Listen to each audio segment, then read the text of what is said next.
જય શ્રી કૃષ્ણ વિદ્યાર્થી મિત્રો, મુખ્ય સમાજશાસ્ત્ર એસવાય બીએ સેમિસ્ટર 4 માં પેપર નંબર 8 છે. તેમાં પર્યાવરણનું સમાજશાસ્ત્ર યુનિટ નંબર 2 છે. તેમાં આપણે પછીનો પોઈન્ટ જોશું ટકા વિકાસ. આ ટકા વિકાસ છે તેમાં વિકાસ એટલે શું, એટલે કે વિકાસ એ પરિવર્તનશીલ શબ્દ છે. જેમ જેમ સમય અને સ્થળ પ્રમાણે તેનો અર્થ પણ બદલાતો જોતો મળે છે. કે જેટલો માનવ સમાજ જૂનો છે તેટલો જ વિકાસ શબ્દ પણ જૂનો ગણવામાં આવે. પહેલાંના સમયથી જોઈએ ત્યારે વિકાસ શબ્દ છે એનો અર્થ અલગ હતો. જેમ જેમ સમય બદલાતો જાય, આધુનિક સમય આવ્યો તેમ તેમ તેના જે છે એ પણ પરિવર્તનશીલ થતો જોવા મળ્યો છે. આ વિકાસ શબ્દ છે માનવ સમાજ છે તેની પ્રગતિ સાથે વિકાસ તો જાય છે. શરૂઆતમાં વિકાસ એટલે માનવી છે એની મળતી જે ભૌતિક સુખ શાંતિઓ સુવિધાઓ એમાં વધારો કરવો એવો થતો હતો. પરંતુ જે આ પ્રકાર સુખ સુવિધાઓ છે એ વધારો છે એનો ભોગે ઘણી જગ્યાએ વિકાસ છે એને ઉપલબ્ધ થતો જોવા મળે. અને કુદરતી સંસાધનો છે એ વિકાસના અર્થે માનવીઓ છે સંશોધનો છે એનો સર્વનાશ કરતા ગયા. અને સર્વનાશ થયો એના કારણે આવા ગંભીર પરિણામો પણ આવતા ગયા. અને આવા ગંભીર જે પરિણામો છે કે ગંભીરતાથી વિચારવામાં આવતું નથી. તો આ ગંભીરતાથી વિચારવું એ આપણા માટે જરૂરી બાબત છે. અને સામાન્ય રીતે આપણે જોઈએ તો કે વિકાસ એટલે આપણે ખાલી એવો શબ્દ કહેતા હોય કે નિશ્ચિત ભૌગોલિક વિસ્તારમાં જે એની ભૌતિક સામાજિક સુવિધાઓ છે એ ઉપલબ્ધ એટલે કે વિકાસ. પરંતુ આ શબ્દ છે જોઈએ તો કે રસ્તાઓ, વાહન વ્યવહારો, વીજળી આ દરેકે બાબતો છે એ આવશ્યકતાઓ કે સેવાઓ આપણે પૂરી પાડે તો કે એટલો જ વિકાસ નહીં, પરંતુ શિક્ષણ, આરોગ્ય, બેંક, વીમા, ખરીદ વેચાણ એટલા પૂરતો જ આવશ્યક જે વિકાસ છે ગણવામાં આવતો નથી. કે ફક્ત પ્રાદેશિક વિકાસ સાથે જ ગણવામાં આવે છે. આ પ્રાદેશિક વિકાસની જ ખાલી વાત નથી કરવાની. ફક્ત આપણે આખા સંપૂર્ણ વિકાસ કે કેને કહી શકીએ તો આ દરેક ખાલી પ્રાદેશિક વિકાસ છે એને સંપૂર્ણ વિકાસ કહી શકાય નહીં. કોઈ પણ રાષ્ટ્રનો સંપૂર્ણ વિકાસ ત્યારે જ થાય જ્યારે તે જે સમાજ જીવન છે એના દરેકે દરેક પાસાઓને જે છે એ સ્પર્શતો હોવો જોઈએ. આર્થિક હોય, સામાજિક હોય, ધાર્મિક હોય, રાજકીય હોય કે નૈતિક હોય, કોઈ પણ પાસું હોય દરેકે દરેક પાસા સુધી તે વિકાસ શબ્દ છે એ સ્પર્શતો હોવો જોઈએ. અને તે સમાજના બધા પાસાઓનો જ્યારે સમતોલ વિકાસ થાય છે ત્યારે જ તેને આપણે સંપૂર્ણ વિકાસ ગણીએ છીએ. તો વિકાસ થયેલો ગણાય છે. હવે ટકા વિકાસ એટલે કે એવો વિકાસ જે લાંબા સમય સુધી ટકી રહે અને લાંબા સમય સુધી આપણે ચાલે. અને કોઈ પણ વિકાસ એવો કરો કે લાંબા સમયગાળે કે લાંબા સમય સુધી આપણે એનો લાભ મળી રહે. તો કે પર્યાવરણ છે એની ઉપેક્ષા કરીને, પર્યાવરણના જે છે આવી ઉપેક્ષા કરીને આવા પ્રકારનો જ્યારે વિકાસની પ્રક્રિયા જો લાંબા સમય સુધી ટકી શકે તેમ ન હોય તો તેને આપણે ટકા વિકાસ ગણીએ નહીં. પણ કોઈ પણ વિકાસ એવો કરો કે લાંબા સમય સુધી ટકી રહે. અને એક પ્રશ્ન એવો પણ થાય છે કે પ્રકૃતિના વિનાશના ભોગે જે ચાલતો હોય વિકાસ તે વિકાસ થતો નથી. તે ટકા વિકાસ લાંબા સમય સુધી ટકી શકતો નથી. વિકાસ છે એ કેવો તો કે ઈચ્છિત પરિવર્તનનો જે વિકાસ કહી શકીએ કે ઈચ્છિત પરિવર્તન થઈ શકે છે. પણ પર્યાવરણની બાબતને લઈ અને આપણે વિકાસનો અર્થ જો સમજી તો એ ધ્યાન જરૂરી છે કે આપણો વિકાસ છે કુદરતની માથે જ નહીં, કે ફક્ત કુદરતી બાબતો છે એને માથે જ નહીં પણ કુદરતની સાથે આપણો વિકાસ થતો હોવો જોઈએ. જેમ કુદરતનો વિકાસ થાય તેમ તેમ સાથે સાથે આપણો વિકાસ પણ એની સાથે થતો હોવો જોઈએ. તો આ વિકાસ છે એ ટકા વિકાસ. અને ટકા વિકાસ છે એ નિરંતર થતો વિકાસ ગણાય છે. નિરંતર એટલે કે સતત થતો વિકાસ ગણાય છે. અને જ્યારે વિકાસની પ્રક્રિયા છે એ કાયમી ચાલતી હોય સતત એટલે કે કાયમી, એમાં ક્યારેય છે એ રોક આવતો નથી. આ વિકાસ છે એ અસ્તિત્વમાં આવ્યો કે જે આ ખ્યાલનો અસ્તિત્વમાં આવ્યો તેને આપણે ટકા વિકાસ તરીકે ઓળખીએ છીએ. આજે પણ આપણી પાસે જે સતત વિકાસ થતો જાય છે તેમાં ધીમે ધીમે કેવો ક્રમ થતો જાય છે, ચડતા ક્રમમાં થતો વિકાસ થવો જોઈએ. અને કુદરતી સંસાધનો છે એનો નાશ ન થાય અને એમાં વૃદ્ધિ થાય તેને આપણે ટકા વિકાસ ગણીએ છીએ. કે જે કુદરતી સંસાધનો છે એ છે એનો નાશ ન થવો જોઈએ, તે જળવાઈ રહે અને એની સાથે આપણો વિકાસ કે જે વૃદ્ધિ થતી જાય છે એને ટકા વિકાસ ગણવામાં આવે છે. હવે ટકા વિકાસ છે એના અર્થ પરથી ટકા વિકાસના માનાંકો કે માપદંડો છે એ નિશ્ચિત કરેલા છે. તો કે કયા કયા? તો કે પહેલો છે કુદરતી સંસાધનો જળવાઈ રહે. ટકા વિકાસ એવો કરો કે કોઈ પણ સંસાધનો છે, કુદરતી સંસાધનો એ જળવાઈ રહે. તો કે કયા કયા? તો કે જમીન છે, હવા છે, પાણી છે, જંગલો છે, ઉર્જા છે, આ દરેકે દરેક કુદરતી સંસાધનો છે. તે એનો એવી રીતે ઉપયોગ કરવો કે તે વિકાસ પણ કરવો જરૂરી છે અને સાથે સાથે એ ટકાઉ પણ હોવા જોઈએ. જમીન છે, હવા, ઉર્જા છે, એનો વિકાસ છે, એનો સંસાધનો છે, એનો ઉપયોગ કરીએ તેમાં તેનું સતત ને સતત પુનઃ નિર્માણ થવું જોઈએ. સતત કે એવો વિકાસ આપણે કરવો જોઈએ કે પાછો એને પુનઃ નિર્માણ પણ કરી શકીએ. તો એને કાળજી લેવી પણ જરૂરી છે. દાખલા તરીકે લાકડા છે, આપણે એનો યુઝ કરીએ કે વૃક્ષો છે કે લાકડાઓ છે એનો ઉપયોગ કરીએ છીએ, પણ સાથે સાથે એવું પણ આયોજન કરું કે જે લાકડાઓ, જે જંગલો, વૃક્ષો છે કાપીએ, એક જગ્યાએ પાછા વૃક્ષો ઉછેરવા માટેની પણ જવાબદારી આપણે રાખવી કે જે વૃક્ષ કાપનાર છે એને જ વૃક્ષ ઉગાડવાની જવાબદારી લે તો જ તે જંગલો છે એનો ઉપજાવ ટકી રહેશે, નહીંતર જંગલો છે એનો ધીરે ધીરે વિનાશ થતો જશે. તો કુદરતી સંસાધનો જળવાય એવો કરવો જોઈએ. બીજો પોઈન્ટ છે ભવિષ્યની પેઢીને આપી શકાય તેવું. વિકાસના જે સંસાધનો છે એનો વિવેકપૂર્ણ કરવો. જે સંસાધનો છે એનો ઉપયોગ કરીએ પણ વિવેકપૂર્ણ કરવો કે હવે આપણે જે સંસાધનો જે છે એ વાપરીએ છીએ એ આપણે વાપરીએ અને આપણી પછીની પેઢી, આપણી ભવિષ્યની પેઢી છે એને પણ આપણે વારસામાં આપી શકીએ એવી રીતે કરવું. જે ભવિષ્યની પેઢી છે કુદરતી સંસાધનો છે એને વારસામાં આપીએ, એની જીવનશૈલી, દાખલા તરીકે જોઈએ તો કે આપણે અત્યારે જીવનશૈલી એવી છે કે પાણી છે એનો પુષ્કળ પ્રમાણમાં આપણે બગાડ કરીએ છીએ. તો કે ભવિષ્યની પેઢી માટે પણ પાણી છે એ જે ખલાસ કરનારી આપણી જે છે એ જોવા મળે છે. તો આ પાણી છે એનો ઉપયોગ છે એ ઓછો કરવો કે બગાડ ઓછો કરવો, જેથી કરીને હવે પછીની આપણી આવનારી પેઢી છે એની જીવનશૈલી છે એને પણ આ પાણી ટકી રહે ને એના પૂરતા પ્રમાણમાં એને મળી રહે એવો કરવો. પછીનો પોઈન્ટ છે પર્યાવરણની રક્ષણ થાય.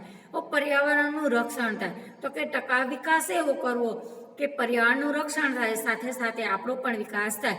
પર્યાવરણના ભોગે છે આપણે વિકાસ કરવો જોઈએ નહીં. વિકાસ છે એ નાશ ન થવો જોઈએ, પર્યાવરણનો નાશ ન થવો જોઈએ અને આવનાર પેઢી, હવે પછીની આપણી પેઢી છે એને પણ પર્યાવરણના વારસાઓ જે છે એ પેઢીને આપણે આર્થિક વિકાસ માટે આપી શકીએ.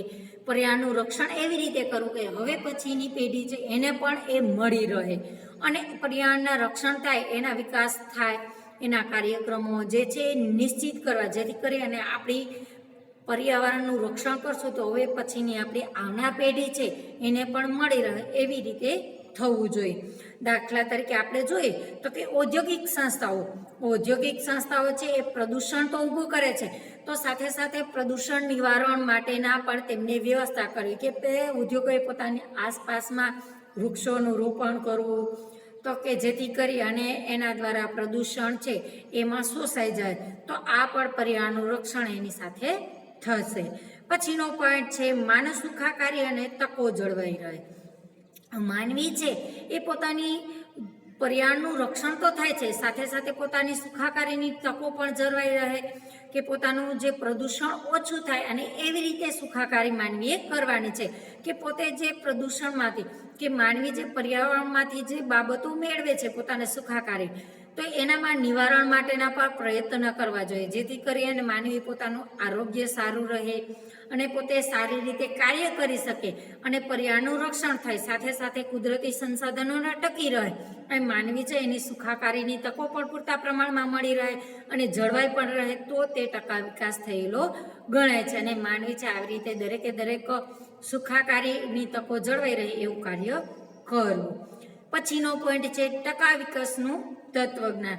ટકા વિકાસનું તત્વજ્ઞાન જોઈએ તો અત્યારે પર્યાવરણની સમસ્યા દરેક દેશમાં જોવા મળશે. કોઈ પણ એવો દેશ નથી કે ત્યાં પર્યાવરણની સમસ્યા નથી જોવા મળતી. વિશ્વના દરેકે દેશ છે એને પર્યાવરણની સમસ્યા સ્પર્શતી બાબત છે અને એના વિશે પણ વિચારતું થયું છે. પરંતુ વિચારવું અને વિચારવાનો સંપૂર્ણ અમલ કરવો એ બંને બાબતો છે એમાં તફાવત જોવા મળે છે. વિચારવું અને નો જે સંપૂર્ણ અમલ કરો. તો કે 1972માં સ્વીડનના સ્ટોકહોમ ખાતે એક સંયુક્ત રાષ્ટ્ર સભા છે એ ભરવામાં આવી હતી. ત્યાં માનવ પર્યાવરણ વિશે એક પરિષદ ભરવામાં આવી હતી અને ત્યાં આ જે ટકા વિકાસ બાબતને લઈ અને ત્યાં એના માટેનું સંમેલનમાં જે છે એ પ્રશ્નો માટેના હલ માટેના પણ મૂકવામાં આવેલા હતા. તો જે સ્વીડનના સ્ટોકહોમમાં જે ભરાણી હતી ત્યાં પરિષદ, ત્યાં માનવ પર્યાવરણ વિશે એક પરિષદ જે ભરાણી હતી ત્યાં આ પર્યાવરણને જે વિશ્વના પર્યાવરણ વિશે પ્રથમવાર છે એ વિચારણા કરવામાં આવી હતી. અને ત્યારબાદ 1990માં બ્રુટાઇન્ડ કમિશન નામનું એક બાબત અંગેની ચર્ચા કરવામાં આવી હતી કે ત્યાં કયો તો કે રિયો ડી જાનેરોમાં પૃથ્વી પરિષદ યોજવામાં આવી હતી 1992માં. આ રિયો ડી જાનેરો છે એ બ્રાઝિલનો રિયો ડી જાનેરોમાં પૃથ્વી પરિષદ યોજાણી હતી. તેવા આ સંમેલન છે તેમાં આ એક જે છે એ નામ આપવામાં આવ્યું હતું. સંમેલનનું જે એક નિશ્ચિત જે કમિશન રચવામાં આવ્યું હતું એનું નામ હતું United nation conference on environment and development એવું નામ કમિશનનું આપવામાં આવ્યું હતું. અને તે સેમિનાર છે તેમાં પર્યાવરણ બાબત પર જે ગંભીર વિચારણા કરવામાં આવી હતી અને આ વિચારણા પર છે અમેરિકા છે, ભારત છે, રશિયા છે, ચીન છે, આવા વગેરે દેશોએ છે ભાગ લીધો હતો. એમાં 170 જેટલા દેશોએ ભાગ લીધો હતો. તેમાં 3500 જેટલા પ્રતિનિધિઓ તેમાં ભાગ લેવા માટે ગયા હતા. આ પરિષદ છે વિશ્વના દેશોએ છે પોતાની રાષ્ટ્રીય આવક છે એના અમુક ટકા છે એ પર્યાવરણના સંરક્ષણ પાછળ વાપરવા માટેનો નક્કી કરવામાં આવ્યું હતું. અને આ પૃથ્વી પરિષદ છે તેમાં અમુક નિર્ણયો નિશ્ચિત કરવામાં આવ્યા હતા. તો કે પર્યાવરણ છે એનું જે ક્રમશઃ પ્રદૂષણ ઓછું કરતું જવું, વર્ષ 2000 સુધીમાં આ કાર્બન અને મિથેન વાયુ છે એનું 25% જે છે ઉત્પાદન થાય છે એ ઘટાડવું, જંગલો છે એ જંગલોને વિશ્વની સંપત્તિ ગણી અને એ જંગલોનો વિનાશ અટકાવવો અને દરેક દેશોએ પોતાના જંગલોની સંપત્તિમાં વધારો કરવો, વસ્તી વધારો અટકાવવો, જીવસૃષ્ટિઓ જે છે એ પશુ પક્ષીઓ છે એનું જતન કરવું અને વધારે ને વધારે તેનો વધારો થાય એવું કરવું.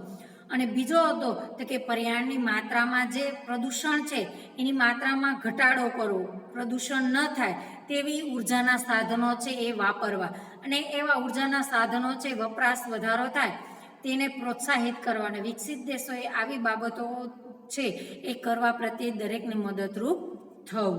પછી કીધું છે કે પર્યાવરણ અને ભૌતિક વિકાસ છે એ બંને માનવીની જરૂરિયાત ગણાય છે.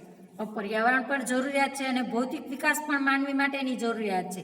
હવે પર્યાવરણનો નાશ છે એ માનવીની છે એ જોખમકારી સાબિત થાય છે કે માનવી છે એનું જોખમ ઊભું થાય છે.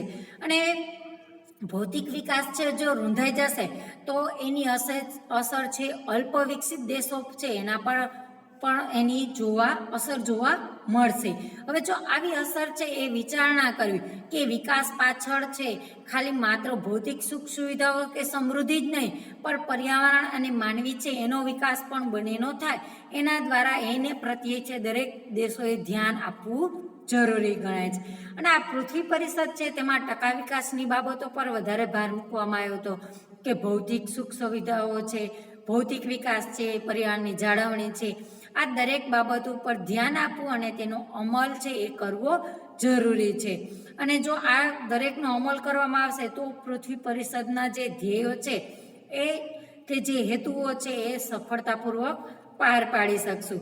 અને વિકાસના નામે જે પર્યાવરણના જે નાશ કરવામાં આવે છે એ ભૂલ ભરેલ આપણી બાબતો ગણાય અને દરેક દેશ છે એની બેદરકારી રાખશે તો એના કારણે ઘણા બધા ગંભીર પ્રશ્નો છે એ પણ ઊભા થતા જોવા મળશે. અત્યાર સુધી આપણે એવી નીતિઓ હતી કે પર્યાવરણના ભોગે છે આપણે વિકાસ થતો હતો, ભૌતિક જે સંપત્તિઓ છે એનો ઉપયોગ છે અમુક વર્ગ સુધી જ થતો હતો, બાકીના બધા અમુક વર્ગો છે એ વિકાસનો ફાળો પણ એને મળ્યો છે. અને જ્યારે આનાથી પણ સંપૂર્ણ વંચિત પણ રહી ગયેલા છે કે ટકા વિકાસ છે એના જીવન ધોરણ માટે છે એના ઉપર ધ્યાન આપવું જરૂરી છે. કુદરતી સંસાધનો છે એનો ઉપયોગ થશે કે આજ સુધી તો આપણે કર્યો છે પણ હવે પછીની કે ક્યાંય કાળજીપૂર્વક લેવામાં આવતો નથી તો એના કારણે હવે પછીની પેઢી છે કે હવે પછીની જે પેઢી આવશે તેને પણ એના ખરાબ ફળ કે એનું ખરાબ છે એના વિકાસ પર એના ખરાબ ફળ જોવા મળશે. કુદરતી સંસાધનો છે જે આ કુદરતી સંસાધનો છે એના સંવર્ધન પર ધ્યાન આપવું, જેથી કરી અને એ જરૂરી એના કે વૃક્ષો ભલે કપાય તેની જગ્યાએ નવા વૃક્ષો ઉછેરવા અને રાસાયણિક કચરાઓ છે એનો યોગ્ય નિકાલ કરો કે રિસાયકલિંગ કરવું, જેથી કરીને પશુ પક્ષી પંખીઓ માનવીઓ છે એના સ્વાસ્થ્ય પર ગંભીર અસર કે ગંભીર બાબત ન બની રહે.